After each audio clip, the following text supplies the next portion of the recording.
Minta. Oke, Assalamualaikum warahmatullahi wabarakatuh. Waalaikumsalam warahmatullahi wabarakatuh. Waalaikumsalam warahmatullahi wabarakatuh. Bagaimana kabarnya teman-teman? Alhamdulillah, Alhamdulillah, luar biasa. luar Allahu biasa. Akbar. Allahu Akbar. Itu mah jawaban anak PAUD. Ayo, kita ganti ya.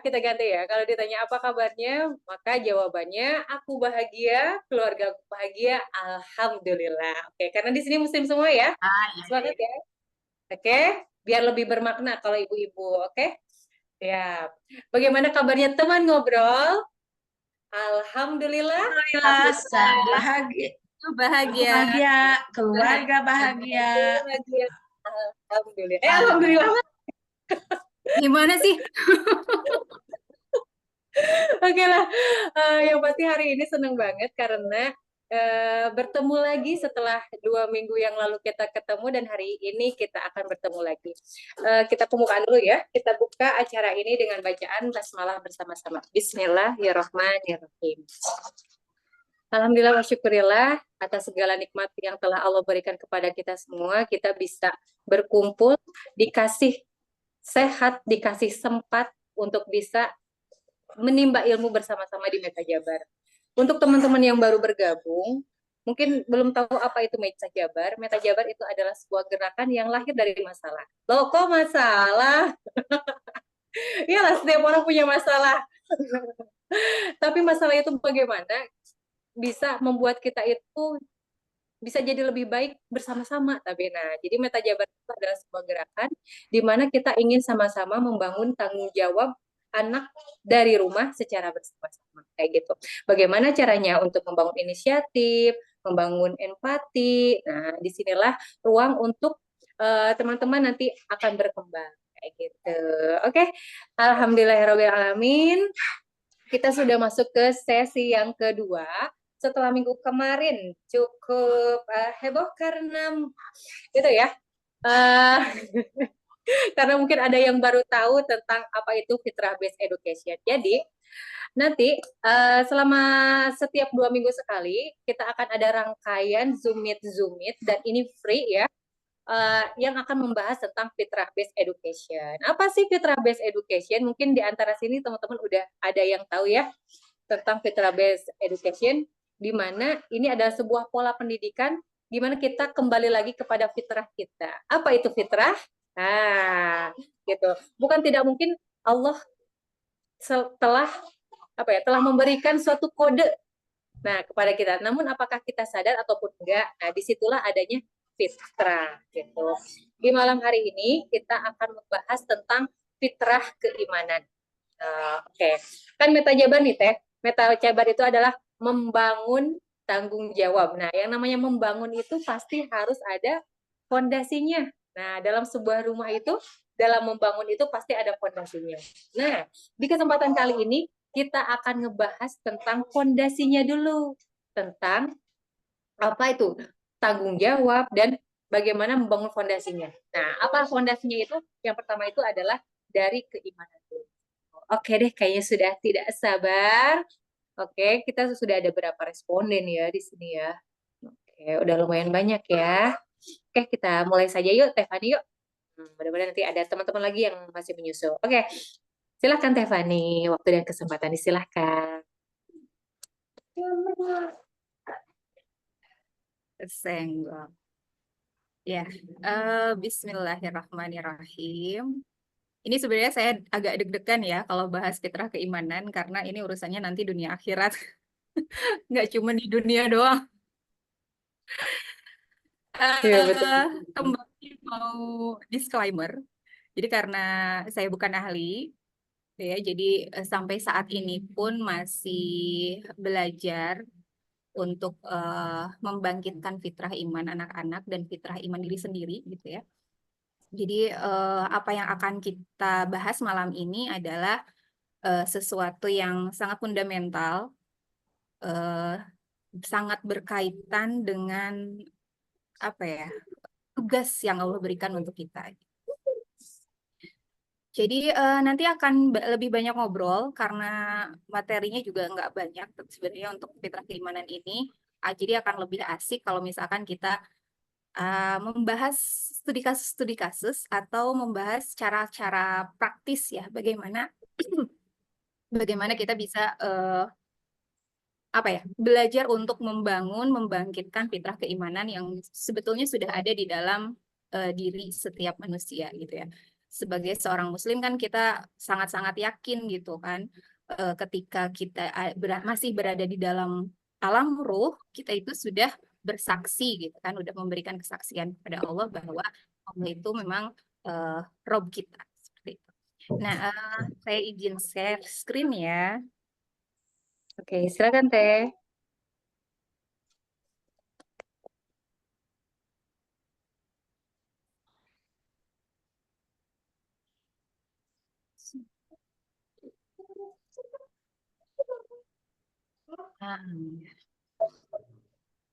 Nah, bahasan kita malam ini adalah sepenting apa sih fitrah iman ini dibangkitkan.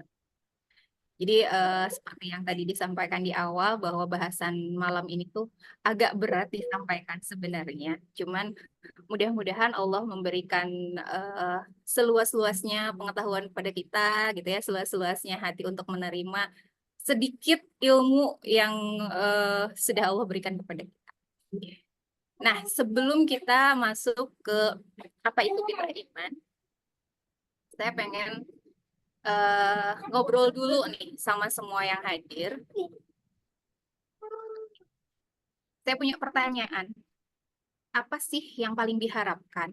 Apa yang paling kita harapkan gitu ya dari anak kita? Mau jadi kita tuh pengennya anak-anak tuh jadi apa sih? Jadi seperti apa sih? Mangga boleh opini. Atau yang dulu, Silakan Raya. dulu nih, Aduh, yang dulu. inilah konsekuensi jadi host itu ditanya duluan. Apa sih yang paling kita harapkan dari anak kita? Nah, ketika ditanya itu ya jadi mikir ya, Teh, ya apa yang paling kita ya harapannya ya anak bisa tumbuh dengan baik, anak bisa apa ya memiliki keimanan yang teguh, anak bisa struggle dengan kehidupan gitu. Anak bisa tangguh dengan berbagai ujian. Aduh, jangan banyak-banyak nanti. Bisa nanti yang lain teh. Udah ada Teh Yulianti tuh yang raise hand. Boleh Teh. Enggak, open mic. Siap, terima kasih atas waktunya. Bismillahirrahmanirrahim. Assalamualaikum warahmatullahi wabarakatuh. Wilujeng tepang deui di Meta Suaranya hilang ya? Jabar yang sangat luar biasa sekali bertemu dengan ibu-ibu hebat yang menginspirasi banyak hal, terutama dalam pembelajaran berbasis fitrah. Saya masih kepo terus gitu ya. Jadi itu Kayaknya 2 minggu kemarin dipendam. soalnya belum sempat apa ya buka-buka itu. Nah, apa yang paling kita harapkan sebagai orang tua dari anak kita gitu ya. Kalau menurut saya pada umumnya mungkin sama, ingin menjadikan anaknya yang soleh dan solehah sesuai dengan tahap perkembangannya, terus bisa mengikuti perkembangan zaman, beradaptasi dengan zaman yang sekarang seperti ini ya di era digital. Jadi anak itu benar-benar percaya diri, mandiri, juga berkarakter gitu. Dalam berkarakter di sini utamanya di saya gitu dan pada umumnya mungkin ingin menjadikan anak-anaknya itu apa ya, yang mempunyai keimanan yang kuat gitu. Terus intinya itu, intinya memiliki keimanan yang kuat. Tetapi dengan itu mungkin pasti banyak tahapan-tahapan yang harus kita lalui sebagai orang tua dan banyak sekali cobaan, godaan dan tidak mudah membalikan telapak tangan untuk mendidik anak pastinya. Tetapi dengan mengikuti edukasi-edukasi seperti ada di Sidina Community, ada di Meta Jabar, itu salah satu ikhtiar untuk mensoleh dan solihahkan anak-anak kita gitu. Terlepas dari kita dengan kurikulum merdeka yang sangat wah berbeda ya pendidikan kita di zaman dulu tidak bisa diterapkan di pendidikan yang sekarang ke anak-anak kita gitu. Iya, Eh, jadi intinya emang utamanya emang utamanya orang tua harus banyak belajar gitu ya.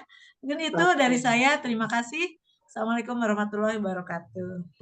intinya Waalaikumsalam warahmatullahi wabarakatuh. intinya Ada harus lagi? banyak belajar. Oke, ada. Ada lagi yang mau Waalaikumsalam. berbagi? Gitu. Apa sih yang paling diharapkan dari anak kita? Sepertinya pada bingung teh. Gitu.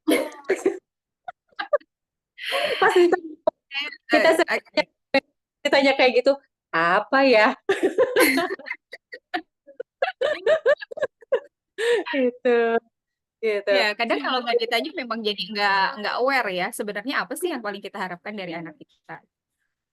Oke. Eh, jadi kalau misalkan kita agak ambil kesimpulan gitu ya dari jawabannya Teh Yeyen, jawabannya Teh Yulianti, dan sepertinya akan sama jawabannya ketika orang tua ini ditanya apa yang paling kita harapkan dari anak, kita pengen anak itu jadi seperti apa, pasti rata-rata jawabannya itu kita pengen anak kita itu jadi anak yang soleh. Benar nggak? Iya, Nggak betul. mungkin ada orang tua yang tidak menginginkan anaknya jadi anak soleh, anak sukses, anak yang bermanfaat bagi orang banyak gitu ya. Nah, sebagai timbal baliknya, ketika kita mengharapkan anak-anak kita menjadi anak-anak yang soleh, yang berbakti pada orang tuanya gitu ya, mengamalkan ajaran agamanya, apa nih bekal yang udah kita kasih? Gitu. Kira-kira apa ya bekal yang udah kita kasih ke anak-anak? Itu kan pertanyaan lagi kan. Nah, kan iya ya. Mbak Karena Yulianti pasti udah kan apa? Kak, kenapa teh? Udah dibekelin apa? Gitu, udah dibekelin nasi. Apa? Dibekelinnya, dibekelinnya apa ya, pemahaman-pemahaman tentang sikap percaya diri. Kan anak-anak saya itu pada umumnya pada diem gitu ya. Utamanya anak pertama kan laki-laki. Dia itu saya masukin TK sampai 3 tahun. Itu kenapa? Karena tidak apa ya, diem gitu. Bisa ngomong aja udah 1 tahun baru bisa bicara dengan guru gitu. Wah ini gimana? Makanya anak laki-laki, kata gurunya, Bu Yuli ini udah bisa direkomendasi untuk masuk SD. Wah kata kata saya tuh, saya kontrak lagi deh 1 tahun. Kenapa Bu? Ini anak saya belum bisa. Ini bisa enggak nantinya gitu komunikasi dengan orang lain sampai ngumpet-ngumpet di bawah meja, di belakang papan tulis. Wah, pokoknya takut ya gitu. Itu suatu ketakutan yang dialami orang tua gitu. Ini gimana nantinya? Nah, saya kontrakan lagi 1 tahun di TK, jadi pas masuk ke SD itu udah benar-benar udah 7 tahun. Nah, kekhawatiran itu di SD sudah mulai belum mandiri di SD.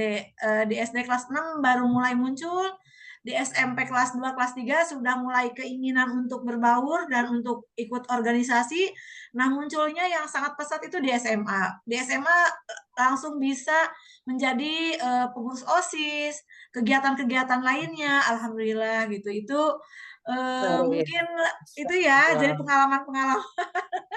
Kayaknya mah dipendam dulu ya gitu. Ada anak-anak yang seperti itu mungkin ya. Tuh kan. Aduh, jadi apa ya? Optimis gitu. nah, Gitu. Oke, dari nah, teman-teman yang lain, tuh ada tadi ada ada yang open, ada Teh Badria, gitu. Gitu udah Maya. Oke Teh, gimana Teh? Jadi setelah bekal itu, bekalnya emang harus apa gitu Teh? nah, kan bekal yang dikasih Allah udah ya. Ketika di dalam di alam ruh Allah sudah apa ya? Kita sudah bersaksi bahwa Allah itu adalah satu-satunya Rob kita. Nah, ketika anak-anak ini dilahirkan, maka menjadi tugas kita sebagai orang tua untuk memberikan bekal itu. Bekalnya berupa apa? Bekalnya adalah berupa membangkitkan si benih keimanan ini, si benih pitah keimanan ini, kayak gitu. Nah, sebelum lebih jauh ngebahas tentang pitah keimanan, ada lagi nih, mau ngajak diskusi lagi nih, biar nggak ngantuk. Biar nggak ngantuk Bisa diskusi sharing. Nah, ini. ini. Soalnya double job. Oke, Mangga. Bagaimana nih pendapatnya tentang ini? Berprestasi dan hafal Al-Quran, oknum alumnus UI diduga predator seksual. Oh, korban pencabulan dua Ustadz Ini diancam korbannya 14 sampai Wah. 30 orang ya untuk Hah? ya. Ini fakta. Ada sesuatu yang aneh nggak di sini? Kan kalau Ya, misalnya Aneh, ada aneh. ya aneh ya. Oke, kita lanjut dulu ke slide selanjutnya. Nah, ini. mahasiswa yang terjun dari gedung Ligai ternyata menghafal Quran. Ini kesaksian teman dan orang yang mengenalnya. Itu 2024 Juli. Ya, ini yang terbaru, kasus yang terbaru. Kasus yang terbaru. Itu kan Bagaimana? kalau yang barusan kan kasus-kasus yang ekstrim ya. Benar-benar ekstrim. Tapi pernah nggak kita mengalami atau pernah nggak kita mendengar istilah libur syariah? Ada Dengar gitu. apa sih libur syariah?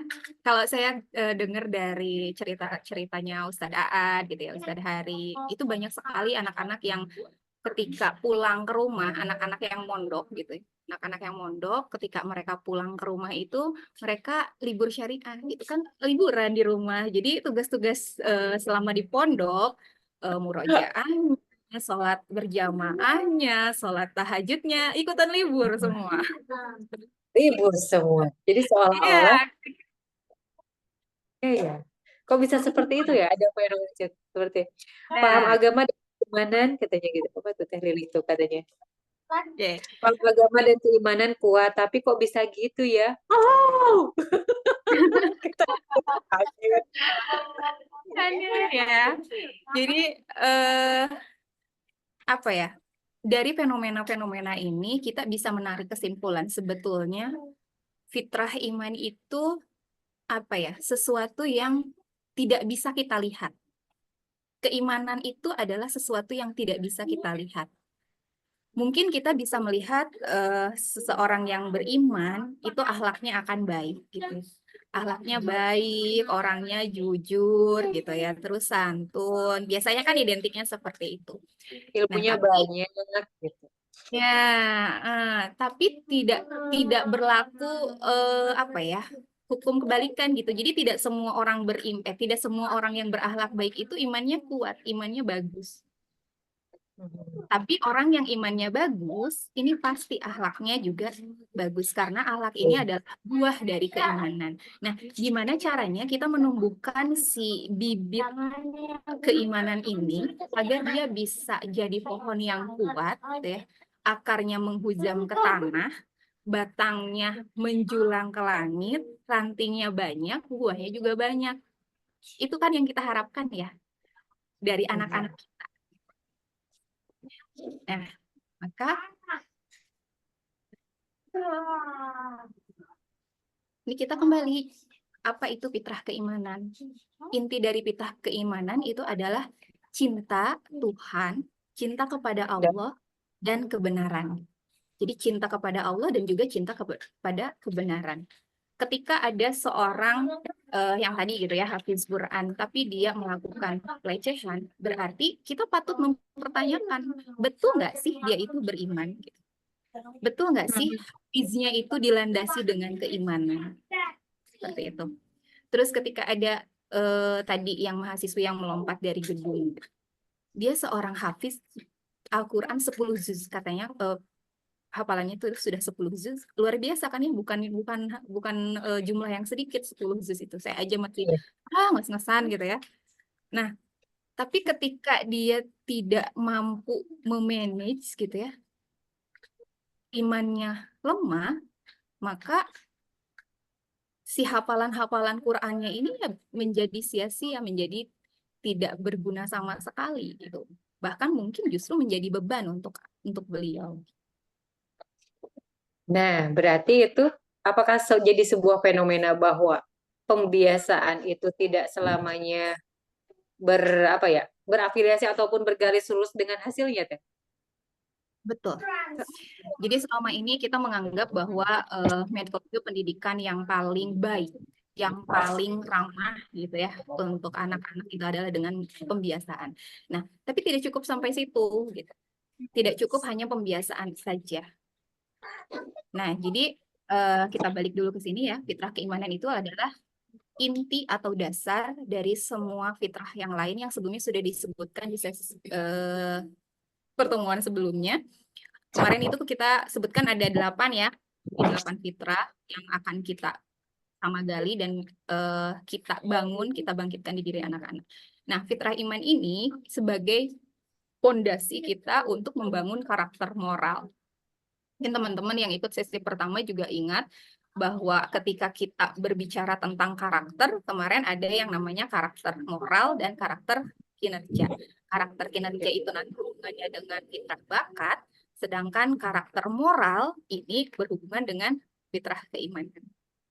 Nah, mendengarkan seseorang yang jago matematika, ketika tidak dibarengi dengan fitrah keimanan, maka ilmunya ini tidak akan bermanfaat untuk orang banyak gitu ya. Kalau Ustadz Hari bilang ketika kita mendidik anak-anak kita untuk mengembangkan bakat mereka, kita itu harus menggemblengnya bahwa belajar itu untuk Allah. Hidup kita itu untuk Allah. Maka itu yang harus kita tanamkan di dalam hati anak-anak. Mereka hebat di bidang sains. Kita beri kesadaran atau tanamkan kesadaran ke mereka bahwa kemampuan ini, kemampuan kehebatan bakat sains ini harus untuk Allah lah, Nak. Gimana caranya? Nggak usah belajar, mau mengajar aja. Nah, lucu banget. Siapa yang nggak mau belajar itu? Nggak mau belajar. Ya, kita lanjut dulu ya. Aduh, ya Allah. Nah, kapan baiknya untuk menumbuhkan fitrah keimanan ini? Jadi golden age fitrah keimanan itu adalah 0 sampai 7 tahun. Kalau di dalam FPE 0 sampai 7 tahun. Kemudian si fitrah keimanan ini baru bisa kita panen, baru bisa mulai kita panen ketika anak itu umur setidaknya 12 tahun. Kebayang ya, ada Berarti itu bisa jadi patokan nggak Teh ya? Iya, jadi gini. Kalau Ustadz Aad dalam bukunya tentang fitrah keimanan itu, beliau menjelaskan bahwa ketika anak sudah 12 tahun, maka kita bisa melihat indikator keimanannya sudah tumbuh atau belum. Jadi melihat indikatornya fitrah keimanan ini sudah tumbuh apa belum gitu.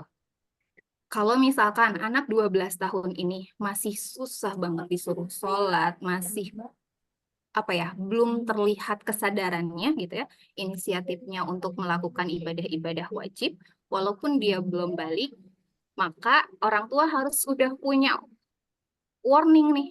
Wah, berarti fitrah keimanannya masih belum tumbuh sempurna. Kayak begitu. Oke. Ya, jadi itu seusia kelas 6 SD ya Teh ya? Ya, Itu seusia Orlin. Jadi seusia begitu ya. Jadi patut diwaspadai nih ketika punya anak di usia 12 tahun tapi masih sulit untuk beribadah ataupun nggak kan keimanan bukan hanya soal ibadah ya Teh, tadi kan tentang cinta pada kebenaran juga kan kayak gitu. Bagaimana mereka mungkin ya kan tentang cinta pada kebenaran. Jadi mungkin parameternya bukan juga hanya sholat, tapi yang paling bisa terlihat itu adalah dari kegiatan ibadah yang Betul. Karena kan di sekolah juga bukan. Dalam dunia pendidikan kita saat ini yang biasanya dijadikan indikator keimanan itu adalah ritual ibadahnya. Betul nggak? Sepakat nggak? betul. Kita ngelihat anak itu udah soleh ketika dia mau sholat, gitu kan, mau ngaji, terus mau ngapalin Al-Quran, gitu kan. Nah, itu kan indikator-indikator yang kelihatan. Nah, yang terlihat yang nggak terlihat nih, nih gimana yang tadi soal libur syariah gitu libur gimana syariah. jadi penasaran nih mungkin ada di sini yang anaknya udah pesantren, nah bisa berbagi nih mungkin pernah gak sih dengar tentang libur syariah? Ada juga bank syariah. bersyariah, jadi ketika Libur juga. pulang dari Tahun baru libur pondok juga sekolahnya. Iya ya. Ya Itu berarti itu tadi. jadi warning ya buat orang tua. nah makanya perlu yang ditanamkan itu rasa cinta Melakukannya Oh, Mbak cinta Ratna nih, Mbak Ratna ya, yang lagi ngobrol ya? melakukan Iya. itu karena cinta, bukan karena takut diomelin sama pengurus, sama mama, sama papa disuruh-suruh, bukan karena disuruh-suruh, tapi karena memang itu memang udah kita melakukan itu karena Ya, kita mau memberikan yang terbaik. baik. Oh, Kita lanjut dulu ya. Kita lanjut dulu ya, tuh katanya. Ini slide-nya Gimana nggak? dong yang udah gak sabar nih? Itu Teh Badria udah gak sabar katanya.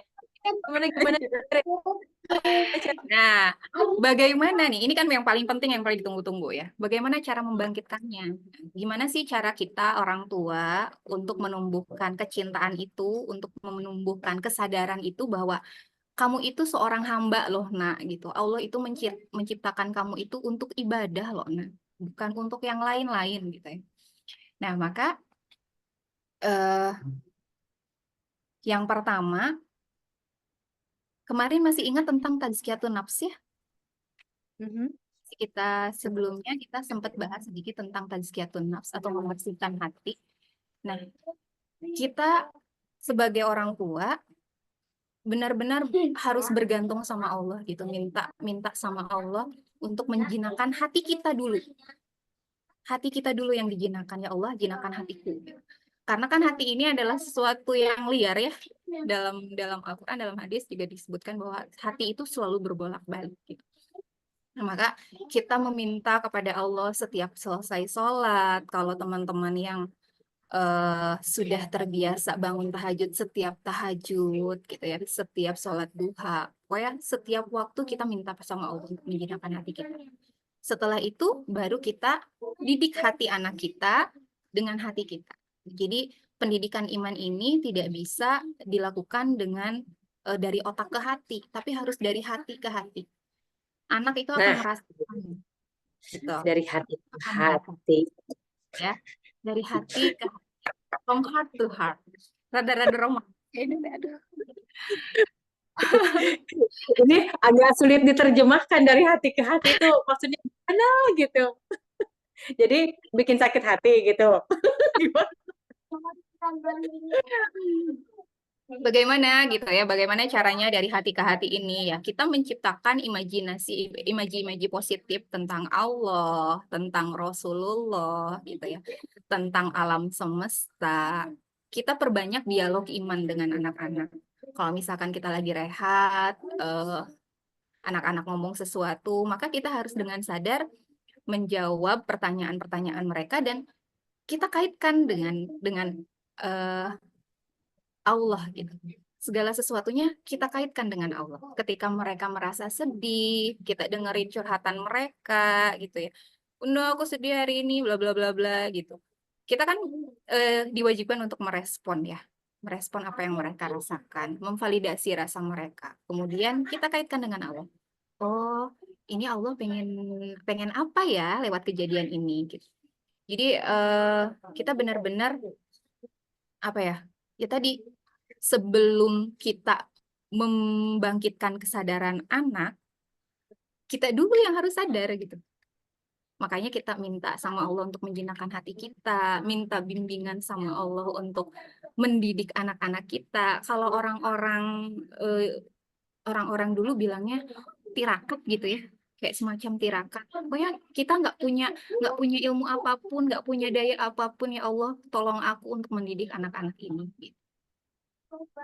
Karena ini benar-benar apa ya, benar-benar ampuh gitu.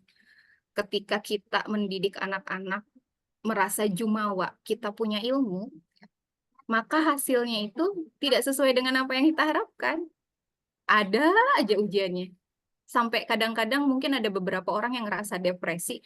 Aku teh udah ngajarin anak-anak teh untuk begini, begini, dan begini gitu ya. Udah ngenalin Allah, udah bacain buku-buku tentang Rasulullah, terus Udah sampai bersikap. busa-busa. Nah, udah berbusa-busa sampai udah Sehat. habis busanya. Tapi kok kenapa anak itu seperti hatinya tuh sama sekali nggak tergerak gitu. Nah, coba kita refleksi ke belakang, kita runut lagi, benar nggak ya kita itu sudah menggantungkan semuanya sama Allah? Karena ternyata itu yang paling penting.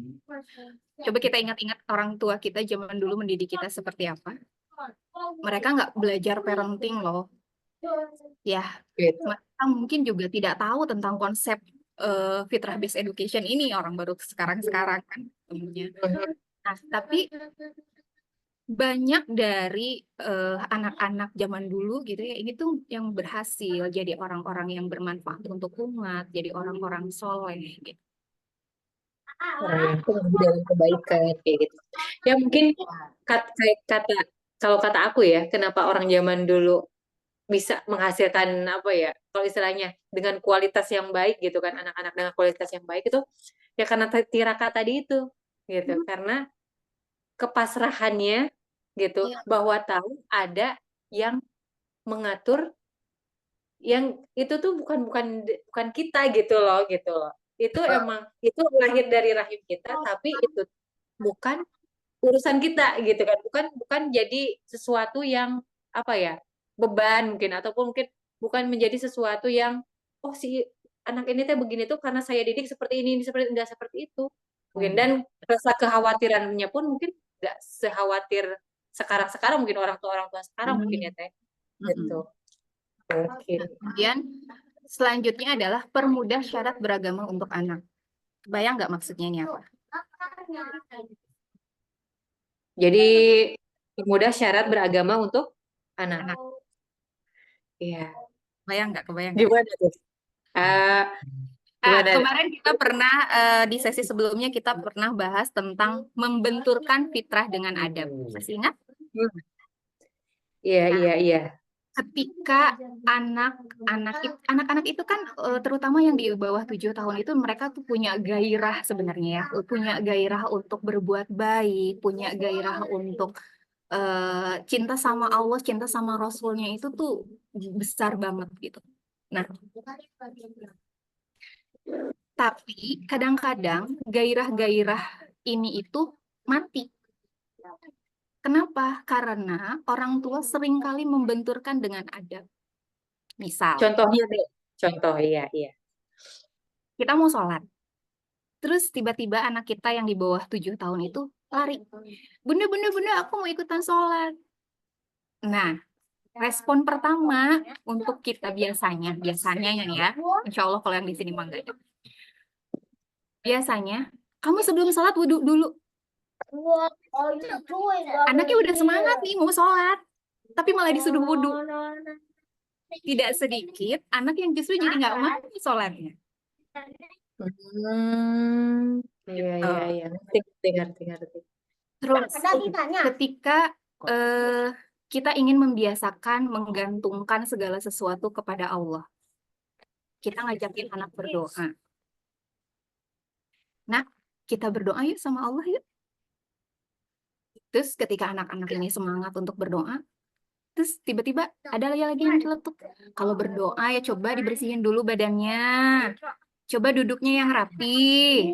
Coba ngadep ke kiblat. Patah nggak semangat anak-anak kalau digituin? Aduh. Dan responnya yang baik ya. Iya.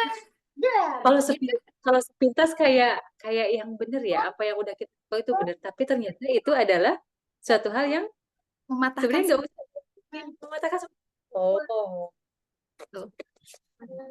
Jadi sebetulnya sesederhana ketika kita ngajak ke anak itu, ketika anak itu punya kemauan, Bunda aku pengen beli mainan ini dong gitu misalkan.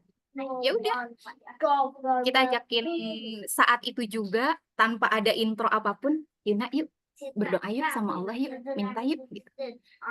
Terus Bunda aku sakit nih. Oh sakit ya, ayo berdoa yuk sama Allah yuk, bilang yuk sama Allah, ya Allah aku sakit nih, sembuhin dong ya Allah gitu. Pakai bahasa anak aja juga itu mereka akan merasa lebih dekat sama Allah. Kadang kan kita kalau misalkan berdoa itu memilih kata-kata yang baik gitu ya, memilih kata-kata yang puitis. Tapi kan untuk anak kadang-kadang itu tidak sesuatu yang mereka tidak pahami. Jadi coba kita, ini mohon maaf ya, suara latar belakangnya ramai banget. Jadi ketika kita ingin membangkitkan fitrah iman anak-anak, kita ingin anak-anak itu merasa dekat sama Allah, ya ayo kita jangan berikan jarak kepada mereka. Ketika anak-anak ini sudah ingin dekat sama Allah, jangan kasih syarat lagi. Itu ya. Selanjutnya, tanamkan cinta dan kesadaran, bukan sebatas pembiasaan. Tidak ada yang salah sebetulnya dengan pembiasaan, cuma kadang-kadang kita itu melewatkan hal yang lebih penting. Hal yang lebih pentingnya apa? Cinta dan kesadaran. Ini kenapa di dalam Islam, niat itu menjadi sangat penting ketika kita melakukan aktivitas gitu. Yang membedakan aktivitas kita berpahala sama aktivitas kita biasa-biasa saja itu kan dari niat ya. Ketika bangun tidur, kemudian kita berdoa, meniatkan semua aktivitas hari ini sebagai sebagai jalan kita beribadah kepada Allah, maka semua aktivitas itu adalah akan ada pahala-pahala yang mengalir ke kita gitu. Tapi kalau misalkan kita tidak meniatkan itu, ya sudah, yang kita dapatkan hanya rasa lelah saja. Nah, bagaimana kita menanamkan kesadaran ini pada anak-anak ketika mau melakukan sesuatu? Mungkin saya termasuk ibu yang tidak mengajarkan, bukan tidak mengajarkan, jarang sekali mengajarkan doa dalam bahasa Arab. Karena apa? Harapannya ketika si anak ini berdoa, ya pengennya mereka itu benar-benar mengerti gitu, apa sih sebenarnya yang mereka mau. Apa sih yang mereka minta sama Allah. Nah, di usia 7 tahun ke atas baru kita bisa memasukkan nilai-nilai adab. Yang tadi ya, nilai-nilai adab. Jadi untuk di bawah 0 sampai 7 tahun, ketika fase atau golden age fitrah keimanan ini lagi subur-suburnya, jangan pernah membenturkan adab dengan fitrahnya. Iyain aja. Kalau misalkan anak-anak bertanya tentang kan anak-anak itu kadang-kadang mulutnya ajaib ya. Misalnya, kalau wudhu, Bun boleh nggak aku wudhunya cuci muka aja? Nah, kan gitu ya. Iyain aja, boleh. Cuci kaki aja boleh nggak? Aku boleh nggak kalau sholatnya 2 rakaat? Atau 1 aja boleh nggak, Bun? Iya, kami gitu banget. Kayak gitu. Tuh katanya tadi Teh Uma katanya, Sangkanya itu langsung anaknya susah disuruh wudhu, nggak apa-apa, nggak usah wudhu. Yang penting mau sholat dulu aja. Kayak gitu. Iya. Gitu sih, jadi bilang pelan-pelan ya Teh. Ya walaupun sebetulnya kan memang wudhu itu adalah salah satu syarat syahnya sholat ya. Kalau misalkan kita berhadas kan sholatnya juga otomatis tidak diterima.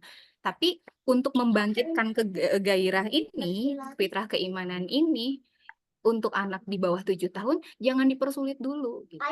Iyain aja dulu. Ini hidup itu sudah sulit, jangan mempersulit gitu. Karena dengan mempersulit, kita jadi kesulit. Iya, kadang jadi mama suka ribet ya kayak gitu. Padahal udah mau kayak gitu ya. Kita terlalu perfeksionis kayak gitu. Harusnya itu kamu tuh nggak jarang juga kalau misalkan anak-anak mau ngaji. Ya kan? Nggak mau. Kalau anak-anak mau ngaji udah bawa-bawa ikro. Udah bawa-bawa ikro. Bunda, aku mau ngaji. Terus udah gitu, itu masa mau ngaji pakai celana pendek? Masa ngajinya sambil tiduran gitu? Nah, enggak gitu.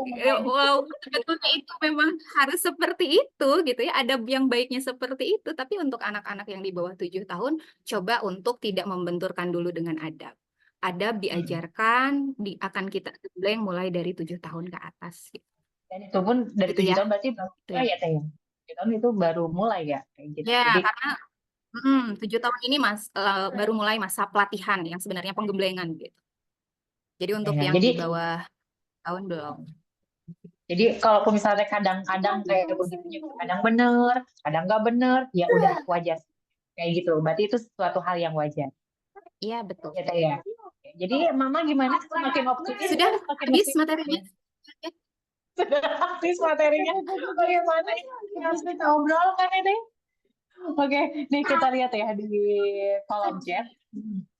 Katanya, eh, kata Teh Uma nih, yang anaknya itu nggak mau wudhu. Iya bener, anak jadi bete tiap sore abis main, Timur mau ngaji. Aku malah disuruh mandi dulu. Jadi anaknya bete. Tuh, terus emaknya bete. Akhirnya bete semua, serumah-rumah. Berarti nanti mah, udah biarin aja. Nggak apa-apa, anak-anak bau juga. Jadi sebetulnya kan hal yang wajar ya ketika kita menginginkan sesuatu yang sempurna gitu.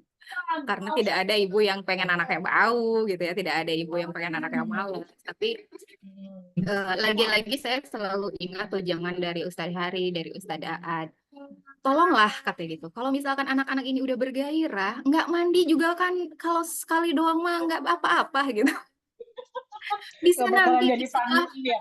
ya, kalau nggak anaknya pengen ngaji ya udah ngaji dulu aja. Setelah ngaji nanti bilang pelan-pelan, yuk mandi yuk sekarang yuk udah ngaji kan gitu. Nah, Kan sebetulnya bisa seperti itu gitu ya. itu adalah ibu harapanku dan harapan semua kayaknya. Anak-anak teh. Oke. Tapi ini jangan dikira saya itu sebagai seorang ibu yang ideal gitu ya, seperti yang tadi diobrolkan. Wah, kadang-kadang keluar juga kan pokoknya. Ya, kita masih sama-sama manusia. Bahkan di situ harus ada tazkiyatun nafsnya itu ya Teh ya. Jadi kita terus terkoneksi lagi. Betul. Kan ada Teh Nisa nih. Anakku dari dulu doa tidurnya minta pakai bahasa Indo. Untung nggak pakai bahasa Inggris Teh. Tapi dibahasakannya diperhalus dengan menyebut nama Allah aku hidup dan dengan menyebut nama Allah aku tidur. Mantap. Boleh nih, boleh di itu ya, boleh diikutin ya. Gitu. Boleh dicoba ya. Oke. Jadi nggak apa-apa Katanya kalau dari misalkan gimana Teh? gimana? Sinyal saya lep. Sinyalnya lari-lari. Iya. Ya tadi Teh Nisa Lanjut ya. pakai bahasa Indonesia katanya. Kalau mau tidur doanya. Iya. Jadi kalau misalkan anak nyamannya dengan bahasa Indonesia ya bahasa Indonesia aja. Saya pernah dengar ceramahnya Ustadz Adi gitu ya. Orang-orang yang umroh itu ketika berdoa ketika umroh, ketika haji. Nah, kan suka ada kesempatan untuk berdoa di Makom Ibrahim ya. Itu adalah salah satu tempat di ijabahnya doa. Nah, Ustadz Adi itu merasa sedih kenapa? Karena sebentar. Maaf ya ini off cam sinyalnya. Ampun. Nah, Ustadz Adi itu merasa sedih kenapa? Karena katanya kebanyakan orang yang berdoa di situ tuh doanya yang doa sapu jagat aja. Robana Atina. Bingung gitu mau berdoa apa. Ya. Atina fid dunya hasanah wa fil akhirati hasanah wa qina azabannar. Itu sebetulnya tidak salah gitu ya. Justru bagus. Nah, justru bagus berdoa itu. Cuman yang jadi masalah adalah ketika mereka pulang ke Indonesia, mereka jadi mengeluh. Udah berdoa di situ, kita udah ke Mekah, udah berdoa, tapi kok Allah nggak ngabulin ya? Padahal kan doanya yang itu gitu. Mintanya kan kebaikan untuk di dunia dan di akhirat. Allah tahu gitu mana yang baik. Gitu. Jangan salahin, Bapak salah ngambil tiketnya gitu. Doanya nyatet apa di tiketnya kayak gitu. Ya gitu. Jadi kadang kan kita itu berdoa juga sebatas karena kebiasaan aja kan. Mau makan kebiasaan berdoa tanpa kita tahu sebenarnya kita berdoa untuk apa sih. Akan sangat lebih baik ketika kita benar-benar memahami apa isi dari doa itu. Ya, betul sekali. Masya Allah, kembali lagi ke diri sendiri nih kata Mbak Dria. Terutama ibu yang harus terus banyak belajar dan menjinakkan hati. Terkadang orang tua kebanyakan menuntut terhadap anak. Contohnya saya, sepertinya masih salah untuk menyuruh anak untuk beribadah. Kayaknya nggak cuma Teteh Badria aja, aku juga sama kayaknya Mbak Teh. Tenang, ada teman. Ya, Terus temen. katanya dari Saya Teh juga Misri gitu. nih, gimana cara atasi anak remaja 13 tahun yang wudunya susah dibilangin, belum bener-bener. Ya, kayak gimana tuh Teh, tuh udah 13 tahun. Nah, itu Ah, anaknya laki-laki atau perempuan? Apakah sudah balik atau belum? Gitu. ya, Oke. enggak. Mbak Misri, dijawab dulu. Jawab dulu. Kayak gitu. Soalnya tergantung ya, Teh ya. Iya, tapi sebetulnya kenapa anak 13 tahun ini masih masih susah dibilangin misalkan ya? Karena mungkin bisa jadi ya. Dia memang belum paham gitu. Belum paham. Kenapa sih kita harus berwudu? Kalau Hmm. misalkan dia sudah paham, anak perempuan sudah balik. Jadi coba ditanamkan kepada kepada anaknya ya, Mbak Misri, bahwa setiap ibadah itu kan ada contohnya dari Rasulullah. Si anak ini harus benar-benar paham kenapa kita harus berwudu dan bagaimana sih berwudu yang sesuai dengan tuntunan Rasulullah. Gitu. Karena kita coba refleksi gitu ya, direfleksikan ke anaknya. Kamu mau nggak? Kamu udah capek-capek berbuat sesuatu, misalkan kamu bangun gedung nih tinggi, dibikin bagus banget rumahnya. Terus ketika kamu bikin gedung yang tinggi, dibikin bagus untuk seseorang, tapi ketika kamu kasih gitu ya si gedung itu ke orang yang kamu pengen kasih, orang itu bilang, saya nggak minta gitu ya. Buat apa? Gitu. Kan jadi merasa rugi sendiri ya. Udah capek gitu ya, kita udah capek-capek, berlelah-lelah, ngabisin tenaga, ngabisin pikiran, ngabisin biaya. Tapi semuanya itu jadi sia-sia. Nah, coba diajak diskusi ya Mbak ya. Diajak diskusi anaknya dengan bahasa yang ringan gitu ya. Kalau anak yang sudah balik, terutama anak perempuan, coba dipilih waktu yang tepat untuk ngajak ngobrolnya itu pas kapan. Hmm. Kalau Ya. dalam kalau dari ilmu science itu biasanya di hari ke-9 setelah menstruasi gitu ya. Dan kalau dalam siklus menstruasinya itu, coba kita mulai ngajak ngobrolnya itu setelah dia selesai menstruasi. Itu biasanya hormon estrogennya udah mulai naik. Biasanya dia moodnya udah mulai baik tuh. Jadi Kayak lebih gitu. Jadi di lebih hari mudah, dia lagi ke-9 enjoy, lagi salah happy haid gitu ya. gitu. Jangan pernah mengajak ngobrol anak perempuan yang sudah balik ketika menjelang haid atau di masa-masa haid. Kan kerasa ya sama kita ya, kalau lagi PMS itu ruwet gitu. Boro-boro pengen dikasih nasihat, ketowel dikit aja langsung bacok gitu kan. Jadi kita sebagai perempuan yang juga merasakan, coba dilihat gitu ya siklus menstruasinya kapan, terus pilih waktu-waktu yang memang tepat untuk mengajak dia ngobrol. Kayak Tapi begitu. Teh, Mudah-mudahan menjawab ya Mbak Misri. tapi Teh emang kalau di anak yang sekarang ini ya, jadi kan ini gen apa kan banyakannya ya gitu. Apa harus why-nya dulu, why itu jadi apa? Kenapanya dulu loh kayak gitu, gitu kan. Jadi bagaimana menjawab dan ternyata pertanyaan kenapa itu adalah pertanyaan yang berhubungan dengan ketauhidan kayak gitu. Dan mungkin bisa dicari dulu kenapanya sih, kenapa sih kita tuh harus wudhu kayak gitu. Kenapa sih kita harus tadi sesuai dengan Rasulullah kayak gitu. So, kemana Kak? Fani? Halo, Fani masih ada? Oke, ada. Oke ya. Oke, kita lihat lagi di kolom. Jadi dapat ilmu baru ya. Ternyata nanti diobrolinnya di hari ke-9 setelah haid. Katanya Mbak Misri tadinya mau aku masukin pesantren. Apa? masukin pesantren, cuma anaknya nggak mau. Jadi ingin sekolah formal saja. Dan saya lihat perkembangan teman sekelasnya yang masuk pesantren sangat bagus ibadah dan akhlaknya. Oh, kayak gitu katanya. Itu sebentar. Dan berarti ya, anak saya laki-laki 13 tahun, yang perempuan 10 tahun masih susah untuk disuruh sholat. Itu bisa jadi apa ya? Bisa jadi patokan. Oh, mungkin dari fitrah keimanannya mungkin ada yang belum tuntas. Seperti itu. Kalau belum tuntas ya balik lagi harus dituntas. Oke, Teh. Iya, Tadi jadi barusan kalau misalkan masih susah diajak sholat, terutama untuk anak-anak yang di atas 9 tahun, maka yang harus dilakukan oleh ayah bundanya adalah mengulang kembali proses menanamkan, bukan menanamkan, membangkitkan fitrah keimanan gitu ya. Dengan banyak dialog iman, terus kita sering ajakin jalan-jalan gitu. Maksudnya jalan-jalan ke tempat-tempat yang memang kita bisa menggali kebesaran-kebesaran Allah di sana kayak gitu. tapi Prosesnya jatuhnya pasti bukan jadi ini gimana?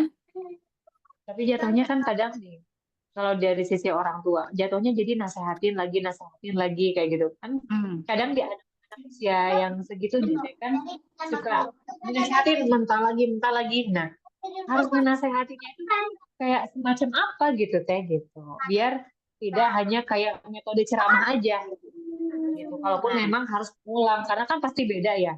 Iya, betul. Ketika anak udah 13 tahun udah balik kayak gitu, kita mengulang lagi tadi dengan contohnya energi positif itu kan, yang itu lebih efektif 0 sama 7 tahun, 0 sampai 7 tahun. Nah, itu bagaimana?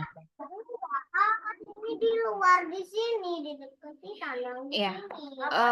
Di sini. Gini, kita akan sangat tahu bagaimana karakter anak-anak kita gitu. Ya, kita tahu karakter anak-anak kita, maka kita masuk dari apa yang dia suka. Jadi kita masuk dari apa yang dia suka dulu. Kita ngobrol yang ringan-ringan dulu.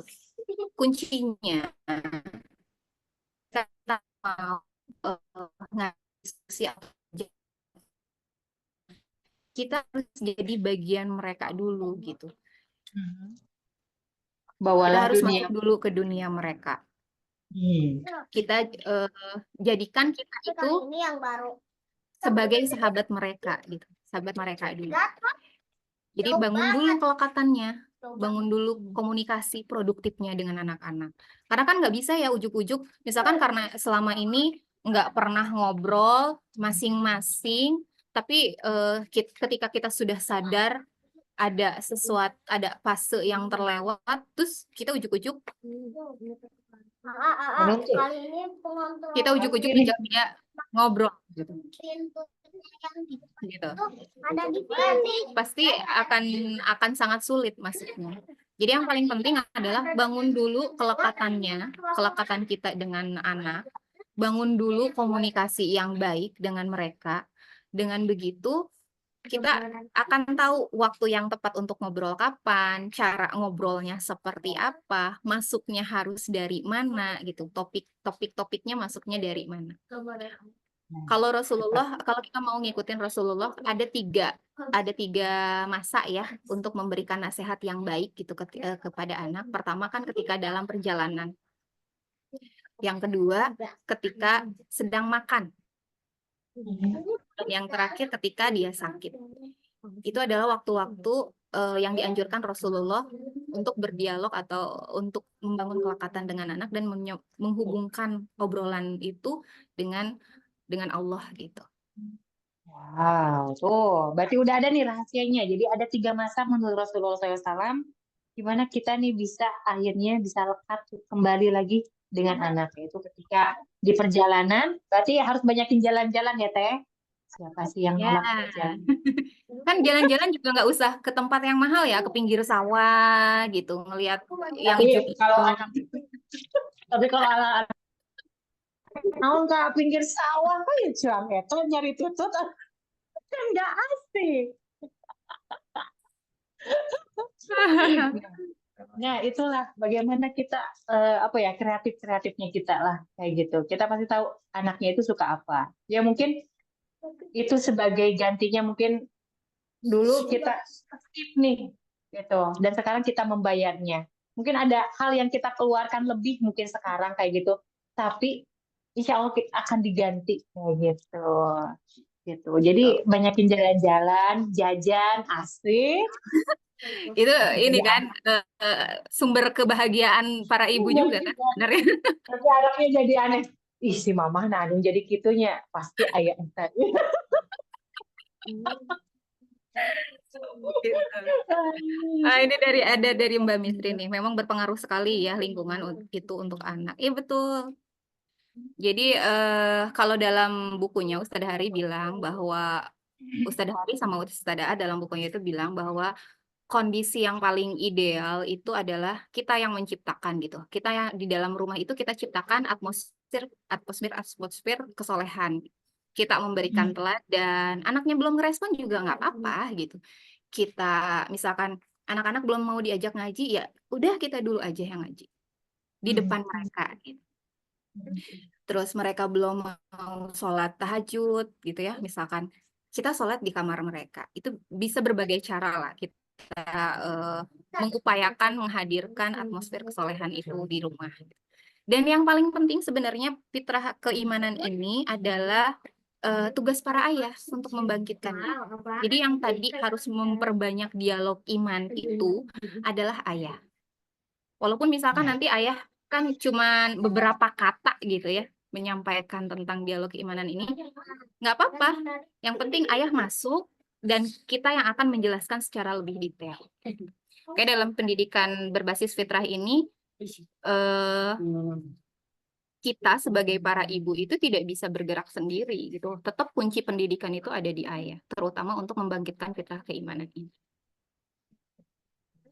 Seperti itu. Jadi ringkes satu kita adalah ayah. Kalau ayah belum bisa ditaklukkan, nah itu jadi PR-nya jadi berlipat-lipat ya jadinya. Tapi tadi tertarik dengan komunikasi produktif ya Teh ya, kan tadi dari kasus yang tadi ya, yang tadi yang Mbak Misri yang itu gitu kan anaknya. Berarti itu akan sangat berkaitan dengan komunikasi produktif. Nah, jadi penasaran tuh komunikasi produktif tuh apa sih Teh? Komunikasi produktif tuh? Ya, ini adalah salah satu misi juga ya di Meta Jabar ya, komunikasi produktif. Ada yang pernah dengar nggak komunikasi produktif? Kayaknya kalau orang-orang teman-teman yang memberi profesional pasti sangat sangat fasih sekali dengan yang namanya komunikasi produktif. Atau di luar kita mengenalnya sebagai komunikasi efektif. Ya tuh Mbak Lilik langsung bunsai katanya. Ya, jadi komunikasi produktif itu adalah salah satu metode berkomunikasi biar pesan yang kita sampaikan itu bisa dengan mudah diterima oleh teman ngobrol kita atau si penerima pesan. Ketika kita berkomunikasi dengan anak, gimana nih caranya kita menyampaikan apa yang ingin kita sampaikan dan itu bisa diterima sama anak gitu. Tentu ada beberapa ada beberapa tahapan atau ada beberapa cara bagaimana kita melaksanakan komunikasi produktif atau efektif ini. Biasanya yang kita lakukan adalah memakai kalimat tunggal. Jadi enggak kalimatnya kalimat tunggal.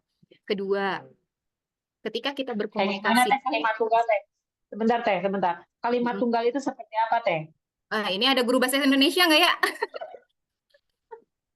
Nah, kita udah tahu itu pelajaran SD apa SMP tuh.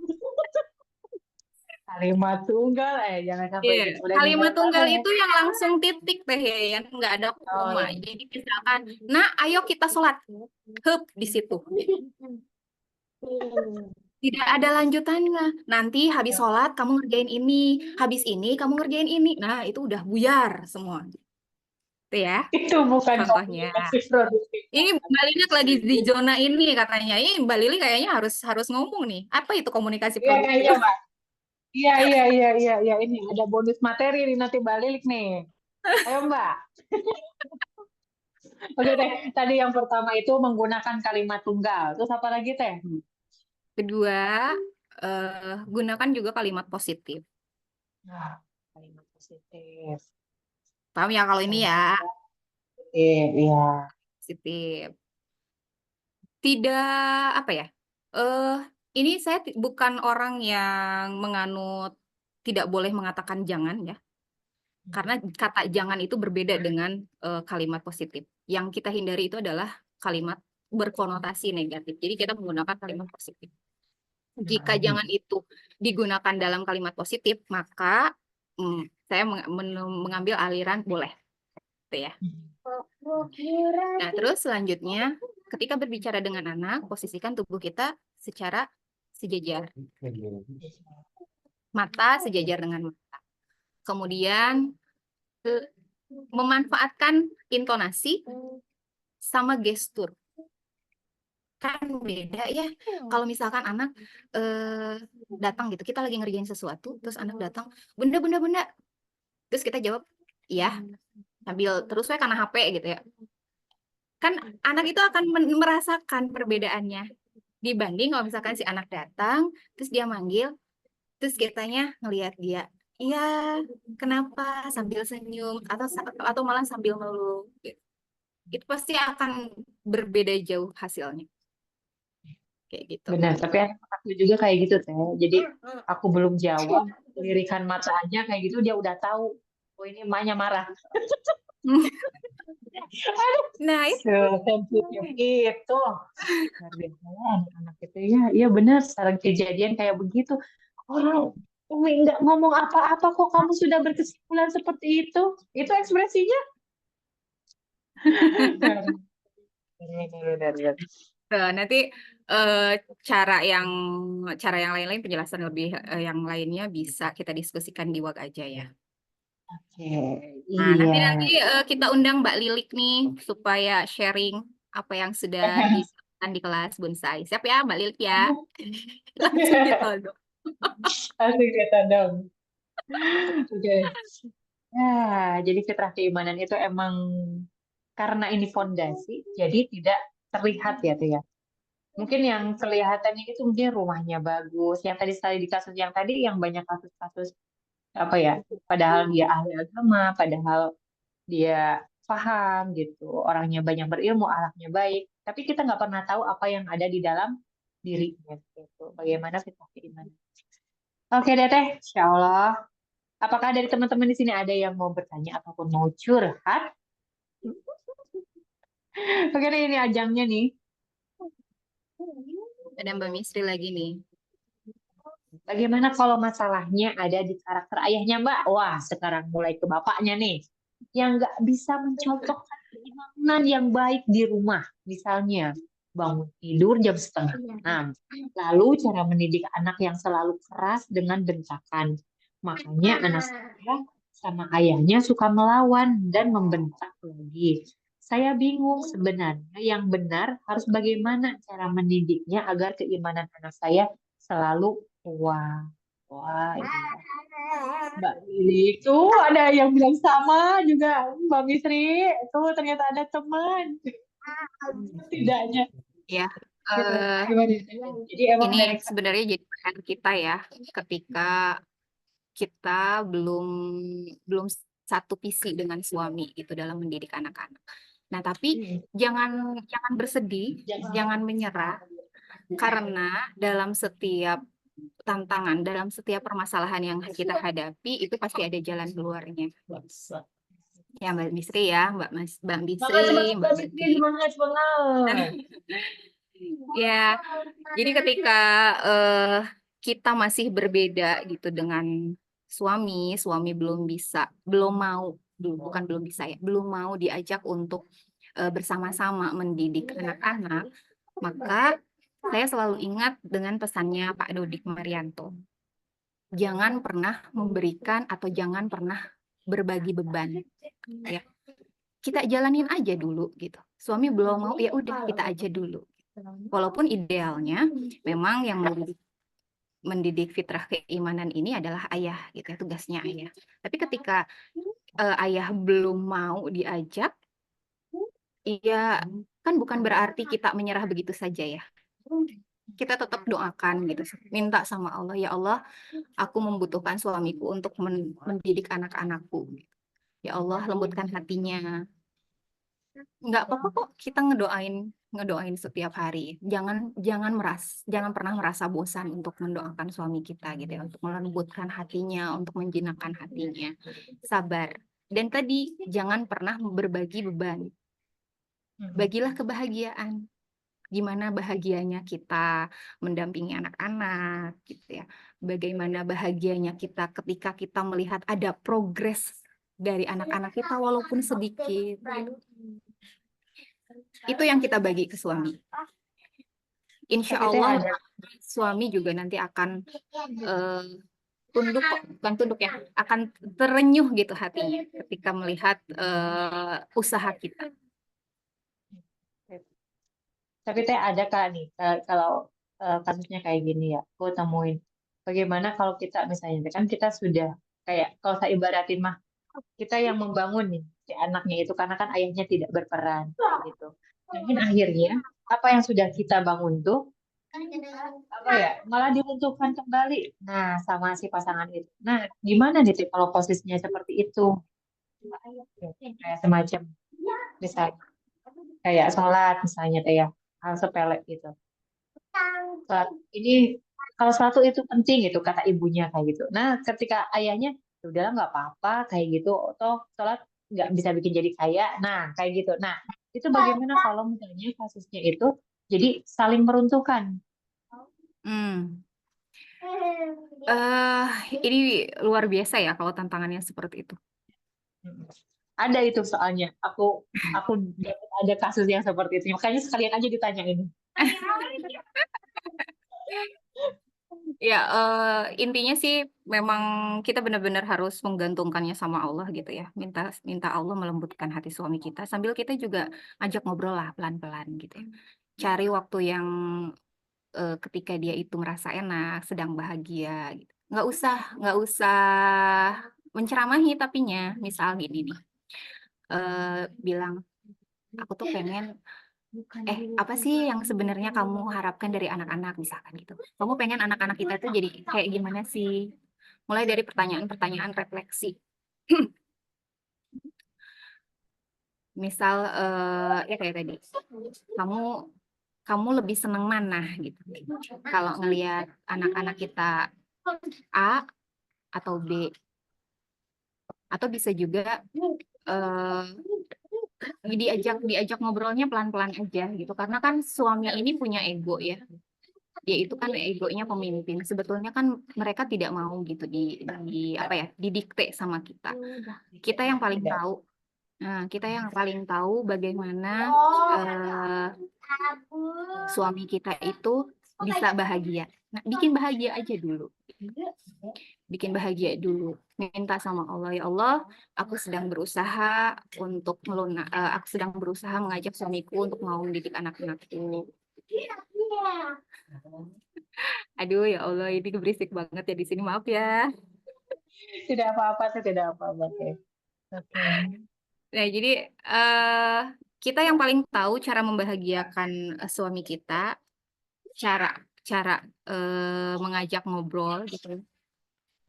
Momen apa saja, di saat kapan saja. Intinya jangan jangan berada di atas gitu. Jangan berada di atas ego suami.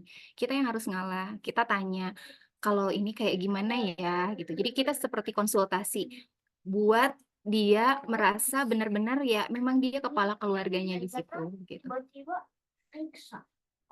Nah, iya itu Mbak Lilik ya. Jangan menuntut pasangan kita berubah, tapi mulai dari kita yang berubah sambil terus didoakan. Betul. Jadi kita cukup apa ya? Tidak menuntut, tapi mencoba untuk memahami dia. Kenapa dia seperti itu, gitu ya? Karena pasti ada runtutan kejadian-kejadian yang membuat beliau mempunyai apa ya, pemikiran dan paradigma maupun sikap seperti itu, kayak gitu. Iya. Betul sekali karena Jadi pasti kalau ada sejarahnya tuh. Kalau bisa kita gali sejarahnya, ya alhamdulillah bagus gitu ya. Dengan begitu nanti kita bisa nemenin beliau untuk sama-sama bergerak ke arah yang lebih baik. tuh katanya, oh ya bisa diawali juga mungkin ya Teh, penting dan sering ngobrol hal yang nggak penting. Benar. Ya, Kadang hal yang nggak penting itu penting untuk Penting. ngobrol. Gitu. Ngobrolin tetangga, boleh kali ya?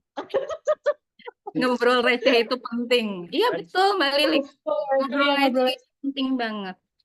Sekedar mungkin ngobrolin panci, panci kita kok ada penyok ya, kayak gitu ya. Itu kenapa ya kayak gitu? Itu mah bukan ngobrol receh teh, kode. Beliin panci baru, pancinya udah gosong. Oh, kamu pengen panci baru? Tentu saja. Aduh, kayak gitu. Iya, benar-benar gitu ya. Gitu. Jadi atau mungkin bisa kayak ya kita mulai untuk apa ya, berpikir menyederhanakan standarisasi kita mungkin ya.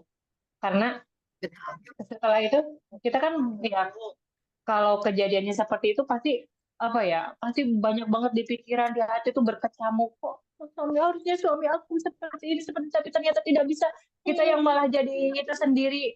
Jadi mulai untuk menyederhanakan kebahagiaan kita. Oh, tidak ya apa-apa, ada sisi positifnya kayak gitu. Yang penting dia tidak.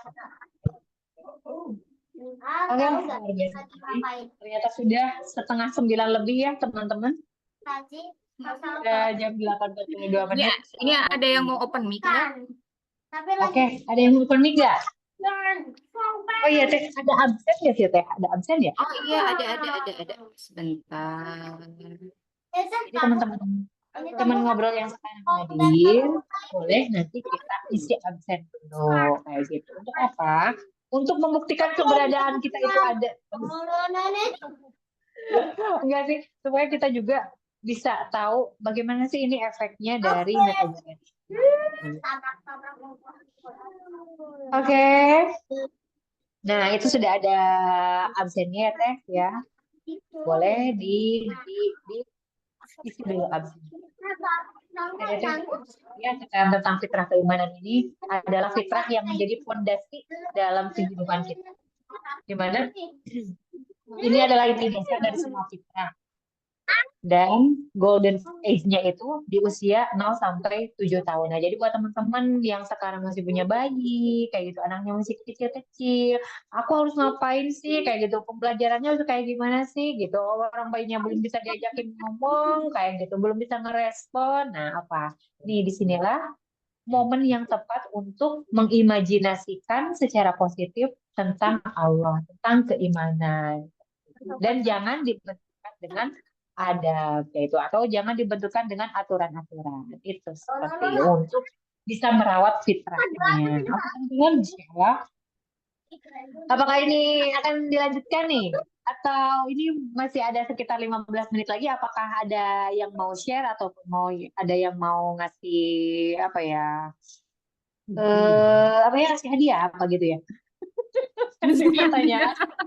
Jangan nanya masa kasih pertanyaan Mungkin mulu. sedikit best practice aja ya. Misalkan nih untuk teman-teman yang masih punya balita gitu, yang masih punya anak-anak di bawah 6 tahun, kita bisa memulai dengan sesederhana mungkin sebenarnya untuk membangkitkan fitrah keimanan ini. Dimulai dari berwajah ceria, berwajah antusias dan semangat ketika mendengar adzan. Gitu ya. Jadi ketika mendengar adzan, jangan pernah menunjukkan muka yang sebel, muka yang marah. Gitu. Ih, nah itu asa udah ada deunya asa baru genan dia sholat udah gitu nya mak omat ulah gitu. Ya, jadi sederhana itu sebetulnya ya untuk contoh-contoh praktisnya gitu yang bisa kita aplikasikan dalam sehari-hari. Kita menunjukkan wajah yang ceria, wajah yang senang gitu ketika mendengar adzan. Apalagi misalkan ketika adzan itu kita peluk gitu ya si anak itu, terus kita bilang alhamdulillah ya udah adzan gitu. Kayak gitu, dan itu hal-hal yang seperti itu untuk anak-anak di bawah 7 tahun itu akan menimbulkan apa ya, akan berbekas gitu di memori mereka. Jadi ketika mereka mendengar adzan, memori-memori indah itu yang akan mereka ingat gitu. Oh iya, setiap azan aku sering dipeluk sama ibu aku gitu. Iya, setiap azan aku ngerasa aku disayang kayak gitu. Ya betul juga sih. Bahagia. Sekali, Masya Allah. Hari ini bertabur ilmu banyak banget yang Iya, apa ya? sesederhana itu ya untuk best practice-nya. Terus kalau misalkan anak-anak itu kan suka nunjukin apa ya, ketika mereka punya sesuatu gitu dikasih, misalkan dikasih hadiah atau dikasih apalah sama temennya. Terus kita juga hubungkan gitu, hubungkan sama Allah. Alhamdulillah ya, ini ternyata Allah baik ya, kamu nggak minta tapi Allah kasih lewat si A gitu.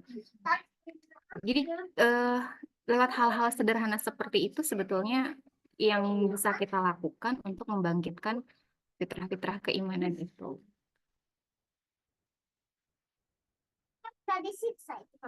Gitu. Soalnya minggu kemarin kan ada yang masih bingung ya, ini cara menerapkan fitrah based education itu caranya kayak gimana gitu, contoh aktivitasnya seperti apa. Nah, itu beberapa aktivitas yang bisa kita lakukan. Kemudian kalau misalkan anak-anaknya suka buku, kita bisa ajakin mereka baca buku gitu ya, baca buku-buku yang memang itu memberikan apa ya, memberikan insight positif positif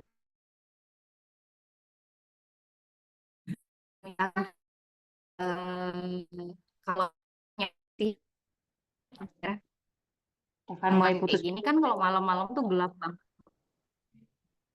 udah mulai putus-putus. Ya, sudah mulai gelap. Kalau Kalau anaknya suka anak kalau jajan, anak rumahnya kalau anaknya suka kalau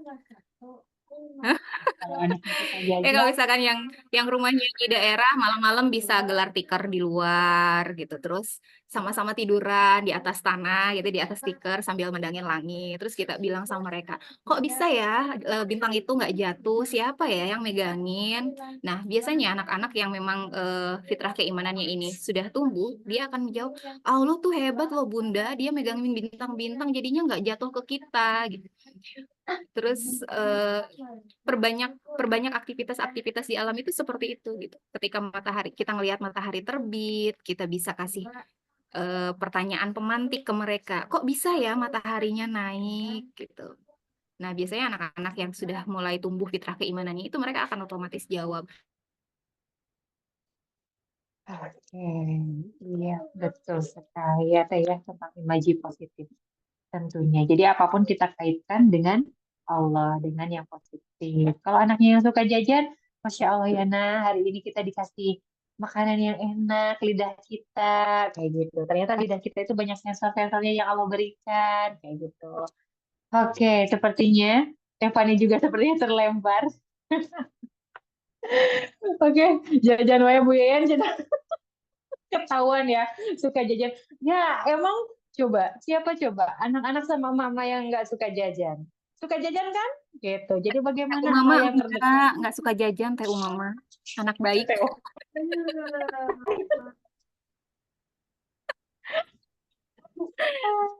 Oke. Ya Allah. Insya Allah. Apakah sudah cukup ya? Itu sudah cukup ya Teh ya? Udah 10 menit. Iya. Boleh deh mungkin kasih apa ya? Kasih closing statement lah. Gitu. Tadinya masih banyak mau ditanyakan tapi terlanjur ada suami katanya. Jadi ketawa aja.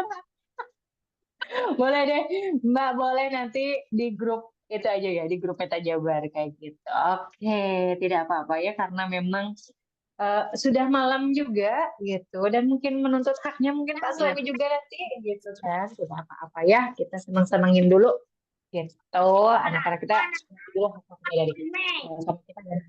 Oke, gimana teh nih closing statementnya nih? Iya. Jadi intinya untuk fitrah keimanan ini kita bisa memanfaatkan golden age-nya ya untuk membangkitkan fitrah keimanan itu di 0 sampai 7 tahun. Kalau misalkan memang sudah terlewat itu masanya, jangan merasa putus asa karena kita bisa mengulang kembali prosesnya gitu. Walaupun tentu nanti prosesnya tidak akan semudah kalau misalkan di fase golden age-nya, tapi insya Allah kita bisa sama-sama melewatinya kayak gitu. Yang terpenting adalah tadi ya, jangan berhenti berharap sama Allah, jangan berhenti berdoa sama Allah. karena kita itu tidak bisa apa-apa gitu kalau misalkan Allah tidak memberikan kemampuan, Allah tidak memberikan kesabaran, Allah tidak memberikan bimbingan. Anak-anak ini punya Allah, maka ketika si anak-anak ini memberikan tantangan kepada kita minta aja sama Allah untuk, ya Allah bantu aku untuk menyelesaikan tantangan yang Engkau berikan ini. Itu insya Allah kita semua adalah ibu-ibu yang hebat, ibu-ibu yang dengan sadarnya kita aja kita udah banyak salah sama anak itu udah benar-benar luar biasa. Karena dari kesadaran itu kita sudah mencari gitu ya, mencari gimana nih saya seharusnya bersikap seperti itu. Jadi jangan menyerah, jangan berputus asa. Kita masih punya Allah. Insya Allah kita bisa menghadapi semuanya ini dengan akhir yang baik. Gitu aja Teh Yayan. Luar biasa ya, nyep banget ya kayak gitu. Ketika kita, jadi bahasanya itu bukan berbagi ya, tapi menyerahkan. Kalau berbagi berarti aku kebagian, kamu kebagian, tapi menyerahkan. Yes, luar biasa. Seru banget Teh obrolan malam ini, santai tapi daging banget. Maaf tadi telat. Oke, tidak apa ya Teh. Mudah-mudahan nanti di 2 minggu ke depan kita bisa ngobrol lagi dengan tentunya dengan teteh-teteh semua ya. Alhamdulillahirrahmanirrahim. Kita sudah 5 menit lagi menjelang jam 9. Terima kasih banyak Fani atas ilmunya, atas waktunya, gitu, atas tenaganya yang telah dikeluarkan untuk mengaping, bukan mengaping ya kayak gitu. Terkadang nasihat itu kita tahu nasihat itu, tapi ketika dibicarakan oleh orang lain beda kayak gitu. Nah gitu. Oke, jadi tentang fitrah keimanan ini adalah fitrah yang dasar. Semoga kita dimudahkan dan dimampukan untuk menjaga dan juga menumbuhkan fitrah ini agar tumbuh menjadi buah-buah yang siap dipanen kok. Oke, Masya Allah. Kita tutup acara kita hari ini dengan bacaan hamdalah. Alhamdulillahirabbil alamin. Oke. Oh iya, nanti jangan dulu kemana-mana ya teman-teman. Nanti langsung ke grup aja. Kita pengen tahu nih apa sih golden moment yang teman-teman dapat setelah mengikuti acara ini kayak gitu. Jadi boleh dituliskan di grupnya. Apa nih insight yang menurut teman-teman? Teh Yayan foto dulu. Kayak gitu. Tuh kan bisa lupa kan foto, tenang Teh, aku ingat gitu. Oke, jadi nanti teman-teman ya akan sangat membantu sekali kalau mau golden momentnya dituliskan ya. Aku udah pengen tidur. Ayo kita foto dulu. Yuk. Kita foto dulu. Siapa Teh yang mau fotonya Teh? Oke. Siapa yang mau open mic ya? Open mic saya open cam. Yuk kita open cam dulu supaya terlihat wajah-wajah cantik kita kayak gitu. Yang sudah malam mulai gulita. Stefan? Halo? Oke, sebentar ya. Ini kita foto dulu. Siapa nih? Oh, sepertinya ya. Siap ya? Oh, siap. Sudah ini Siap. tidak ada lagi. Oke, oke. 1, Oke. 2, 3. Ya. Kita foto dulu. Ya. Bentar, sekali lagi ya. Ada Mbak Hikmah. Mana 1, 2, 3. Aduh, sebentar. Aduh. Ih. Sebentar, Teh. Alah. Oke. Kita foto dulu. Oke, siap. Ya. Jadi bergaya dik. 1, 2, 3. Tahan. Ya, sip. Dah. Alhamdulillahirabbil alamin. Aduh. Terima kasih sama-sama. Yuk kita udah bersama-sama subhanaka Allahumma bihamdika asyhadu an la ilaha illa anta astaghfiruka wa atubu ilaihi. Amin. Sampai jumpa di Ngopas berikutnya, tentunya dengan tema-tema yang menarik. Saya Gegen, saya minta maaf apabila dalam memandu acara ini terdapat kesalahan. Oke, terima kasih semuanya. Kita tutup ya. Assalamualaikum warahmatullahi wabarakatuh. Assalamualaikum warahmatullahi wabarakatuh. Terima kasih semuanya. Saya Ania. Eh, Jangan teh. rekodnya mana? Nih.